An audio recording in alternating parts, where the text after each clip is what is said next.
Lok Sabha speaker Om Birla ने LG Manoj Sinha से मुलाकात की है और इसकी जानकारी एलजी ऑफिस के ट्विटर अकाउंट के जरिए दी गई है, जिसमें मनोज सिन्हा ने कहा है कि आज लोकसभा स्पीकर से राजभवन में मुलाकात की। मैं जम्मू कश्मीर के लोगों की जानिब से लोकसभा स्पीकर का इस्तकबाल करता हूं, जो पंचायती राज इदारों को मजबूत करने के लिए पार्लियामानी आउटरीच प्रोग्राम के हिस्से के तौर पर यूटी के दौरे पर है। बता दें कि लोकसभा स्पीकर ओम बिरला 31 अगस्त को जम्मू कश्मीर के पंचायती राज डेलीगेशन से मिलेंगे और श्रीनगर के SKICC में होने वाले प्रोग्राम में कुल 80 अवामी नुमाइंदे और 20 DC को बुलाया गया है। प्रोग्राम में LG के अलावा पार्लियामानी पैनल के मेंबरान भी मौजूद रहेंगे।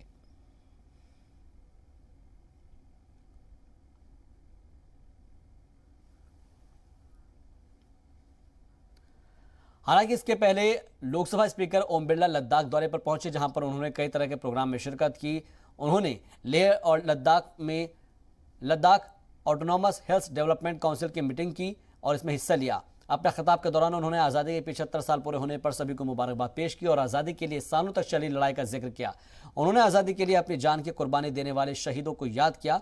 लोकसभा स्पीकर ने यह भी कहा कि मुल्क का आइन सबसे बड़ा और सबसे मजबूत जमहूरियत की रीढ़ है और इस मौके पर मकामी MP जाम्यांग शेरिंग नामग्याल और LG राधा कृष्ण माथुर भी मौजूद रहे। आज़ादी के 75 साल पूरे होने वाले हैं और इस 75 साल को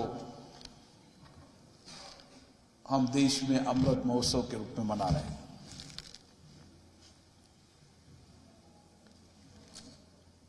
ये 75 साल की हमारी यात्रा